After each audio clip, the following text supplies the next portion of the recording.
มามุดป่ากับพันเงี้ยง2 คน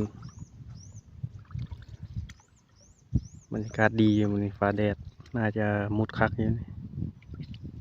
พุ่มทางนานี่เนี่ยไปตามมุดได้อยู่บนจะติดตามกันทุกคนจะได้ป่ะเข้ามากินน้ำมันกับปีงกินนะ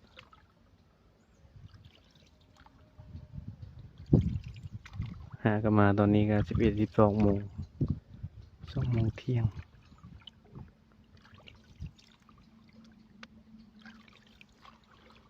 บรรยากาศลมเย็นๆหน่อยนึงยามหนาวนี่ป่าลงกันเมื่อกี้